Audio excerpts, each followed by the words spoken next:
Amis concepteurs de circuits, bonsoir. Suite à ma dernière vidéo sur un petit adaptateur de mesure, un internaute m'a demandé des précisions sur la manière de calculer les résistances de ce circuit. Et c'est une bonne question en fait, parce que si on applique bêtement les formules mathématiques, souvent on s'aperçoit qu'il y a plein de valeurs possibles. Et pourquoi en choisir une plutôt qu'une autre? C'est ça justement toute la question. Et j'ai pensé qu'il y avait matière ici à faire une petite vidéo, et c'est ce que nous allons faire aujourd'hui. Alors allons-y. Pour nous servir d'exemple, on va faire un petit montage qui est un problème qui existe très souvent en électronique, qui revient à faire un décalage de niveau. Là, le problème qu'on a, par exemple, j'ai un signal qui varie en entrée de 2 à 3 volts, et en sortie, moi je veux un signal qui varie de 0 à 1 volt. Et je veux ça de façon la plus linéaire possible. Comment faire? Alors, voyons une solution possible. Un montage qui est très souvent utilisé pour faire ça, c'est en fait on va dire un dérivé du montage de base des amplificateurs opérationnels, qui est, on va le voir, on peut le voir de deux façons, soit comme un amplificateur inverseur, ou comme un amplificateur, on va dire, non inverseur. L'idée ici, c'est de le monter comme ça, c'est-à-dire que notre signal d'entrée, on va le mettre ici sur l'entrée plus, et pour le décaler, on va ici lui injecter une tension qui va provoquer un décalage. Si on considère ici qu'on le regarde comme un ampli inverseur, c'est-à-dire que dans la configuration classique, on va dire l'entrée serait ici, et ça, on va dire, c'est une référence qui est fixe. Imaginons là pour l'instant qu'elle est égale à 2 volts. Et on s'aperçoit ici que on retrouve le gain standard qui est égal à R2 sur R1 avec un décalage. Je vous ai mis ici la formule. Si par contre on le considère comme un amplificateur non inverseur, c'est-à-dire qu'il rentre sur plus, c'est plutôt la configuration qu'on a ici, on se retrouve ici dans cette configuration aussi très classique, sachant que, pareil, ici on va y rajouter un offset.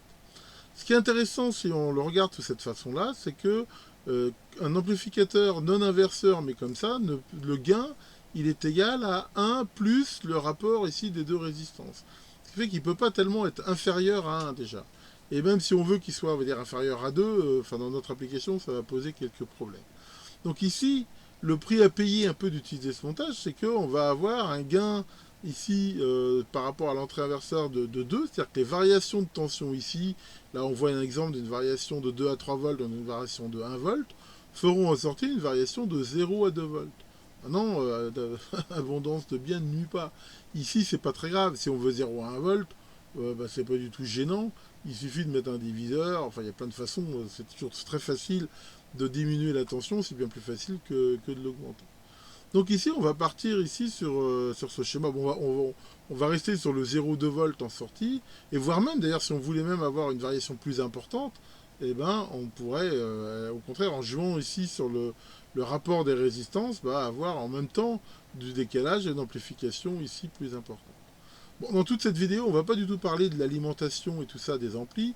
On va considérer qu'il est bien alimenté et qui peut donc ici avoir une tension de sortie qui au moins peut descendre exactement de 0 volts, voire plus. Bon, mettons dans notre exemple qui serait alimenté, on va dire, entre plus 15, moins 15. On va regarder un petit peu plus maintenant les courants et les tensions qui sont appliquées, et on va essayer justement de regarder comment on va en déterminer les paramètres qui vont nous permettre de les calculer. Donc pour l'instant, on va s'occuper que de la partie ici purement amplification. Je rappelle qu'un amplificateur opérationnel, quand il fonctionne normalement, il a la même tension sur ces deux entrées. Et qu'on utilise une contre-réaction négative, qui est ici faite par R2, il va adapter sa sortie de telle façon que le retour sur l'entrée fasse la même tension sur les deux entrées. Donc ici, on va partir déjà de la tension minimum, mettons 2 volts ici. C'est-à-dire que si j'ai 2 volts ici sur l'entrée, lui, il va adapter ici sa sortie de telle façon à avoir aussi 2 volts sur l'entrée moins. Et on voit que si ici je veux avoir 2 volts sur l'entrée moins, il va falloir que grâce à ce pont diviseur fait par R1, R2, je mette ici une tension telle que j'ai 0 volts ici pour avoir 2 volts là. Si en même temps j'ai vu tout à l'heure que pour avoir un gain égal à 2, je prends R1 égale R2, on comprend facilement que c'est un diviseur de tension. Ici, il faut que j'ai ici le double de la tension qu'il y a ici. C'est assez facile à voir. Donc pour ça, ça veut dire que là, je vais choisir une tension de 4 volts. Et bah, comme ici, avec ce diviseur de tension, ici j'aurai la moitié de volts. Et ici, bah, j'ai bien 0 volts. On voit que si la tension de sortie a tendance à augmenter ici, bah, ça va augmenter ici en moins, donc là ça va descendre. Et c'est un montage qui va s'auto-stabiliser en fait. Alors maintenant, bah, ok, ça veut dire que tout ce que je déduis de ce montage-là, c'est qu'il faut que je mette 4 volts ici et que R1 est égal à R2. Quelles sont les valeurs que je peux prendre? Pourquoi je ne peux pas prendre R1 égal à R2 égal à 1 ohm?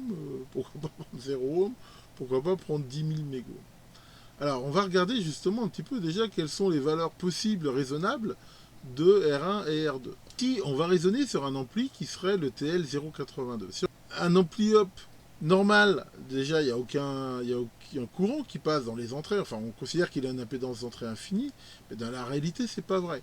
Un TL82, ils disent que le courant, c'est de 30 picoampères à peu près, et que dans le pire des cas, il peut monter jusqu'à 400.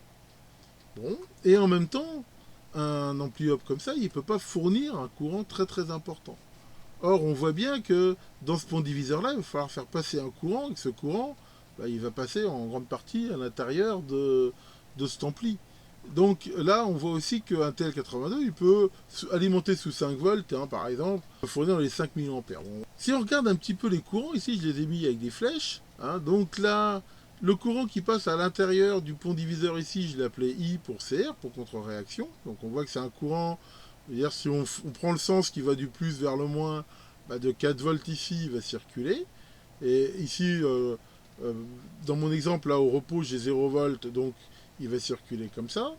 Mais ce courant, où est-ce qu'il va? Bah, il va en partie rentrer ici dans l'amplificateur opérationnel, et en partie aussi être éventuellement utilisé par l'utilisation. Bon, là, pour l'instant, à 0 volts, on va dire qu'il n'y aurait pas d'utilisation 0, mais enfin, quand ici, il va y avoir une tension en sortie, je vais éventuellement aussi tirer un courant à cet endroit-là. Donc, le courant maximum à un moment donné qui peut passer dans l'ampli up, on va dire, c'est le courant d'utilisation ici, moins le courant de contre-réaction.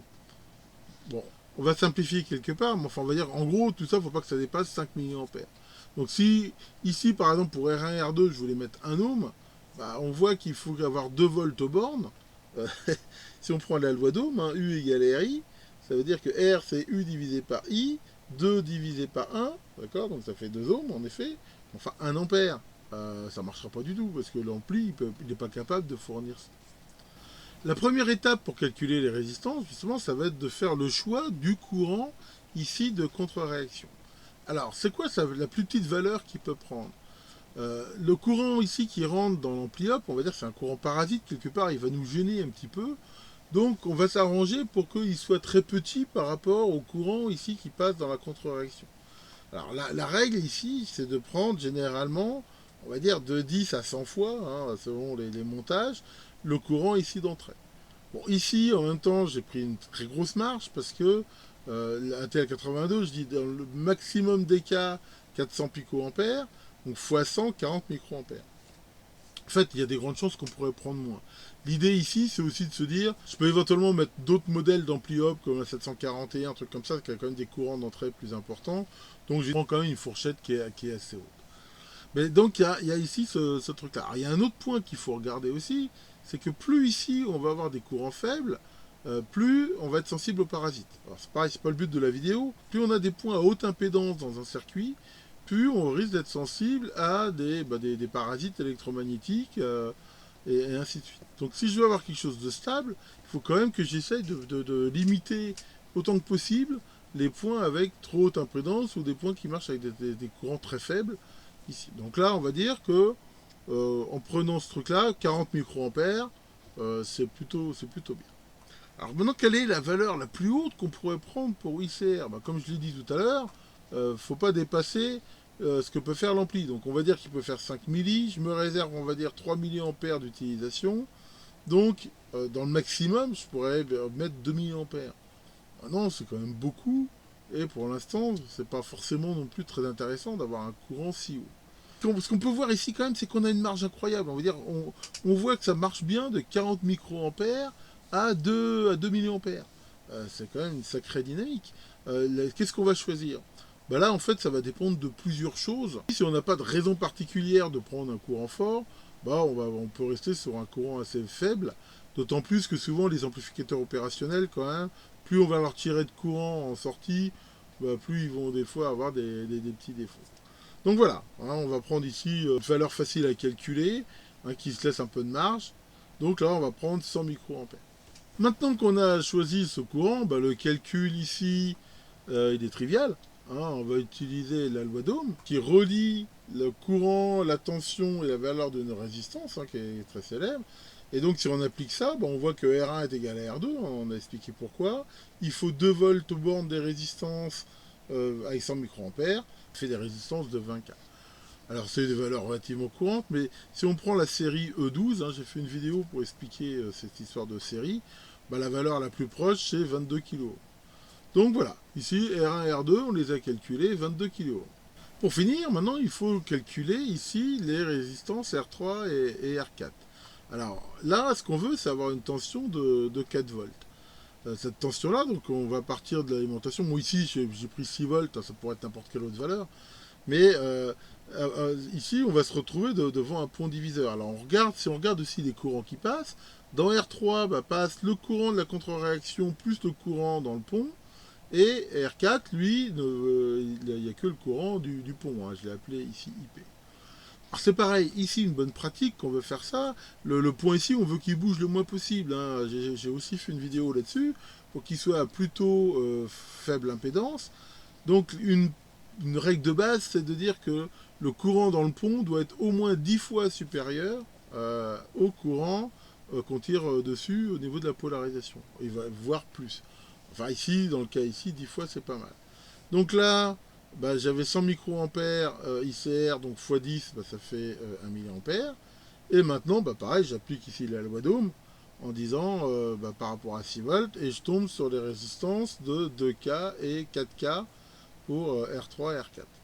Alors là, c'est pareil, déjà, je vais essayer de trouver des valeurs normalisées, mais en même temps, si je veux vraiment pouvoir avoir 0 volts pile poil ici en sortie, j'ai quasiment aucune chance avec les tolérances des résistances et les décalages d'offset de l'ampli-op et tout ça, de trouver pile poil la valeur.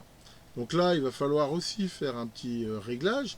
Donc là, bah, on va prendre par exemple pour R3 la valeur standard de 1,8K et R4 eh ben, une valeur variable de 4,7, ce qui nous permettra d'ajuster. Alors c'est pareil, j'ai prévu de faire une vidéo sur toutes ces notions de réglage, de calibration, parce qu'il y a pas mal à dire sur le sujet. Enfin bon, c'est pareil, on va pas trop se disperser. Et ben voilà, hein, on voit que là, on a terminé le calcul. Ce qui est important de voir, hein, ce qu'il faut retenir, déjà, on n'a pas utilisé des formules de la mort. Si vous regardez bien, la seule formule qu'on a utilisée, c'est la loi d'Ohm, hein, c'est pas plus bête que ça. Et ensuite, on peut aussi retenir que, en fait, on a pas mal de marge. Et que, en fonction après de l'utilisation qu'on va vouloir avoir, de la précision, on va pouvoir choisir dans les limites possibles. Est-ce qu'on veut plutôt favoriser une faible consommation, une forte résistance aux parasites, par rapport, après on peut rentrer dans un truc bien plus compliqué sur par rapport aux courbes, essayer de se mettre dans les parties de courant où ça va pas trop varier avec la température, et ainsi de suite. Enfin, ça peut devenir très vite plus compliqué, mais d'un autre côté, qu'est-ce qu'on veut faire? Quelle précision on a besoin d'avoir? Et de toute façon, dans l'électronique comme dans tout, aussi dans l'informatique, c'est très souvent comme ça, c'est toujours une histoire de compromis. Si je veux consommer très peu, eh ben, je vais prendre des faibles courants, mais je vais être embêté par par certains phénomènes. Si par contre je veux un truc blindé à ce niveau-là, eh ben, je vais consommer beaucoup. Tout va dépendre toujours de l'environnement. Voilà pour la petite vidéo de ce soir. J'espère que ça vous aura donné quelques idées et des précisions sur la façon de calculer les éléments d'un montage. Qu'Electronos, le dieu gaulois de l'électronique, veille sur vous et que vous passez, pour ceux qui ont la chance d'être en vacances, hein, moi j'y suis pas encore, que vous en profitez bien. Ici on vendait, la météo est pas top, mais enfin bon, je pense que ça va s'améliorer. Profitez bien de la vie et à très bientôt pour de nouvelles vidéos. Mais ta gueule.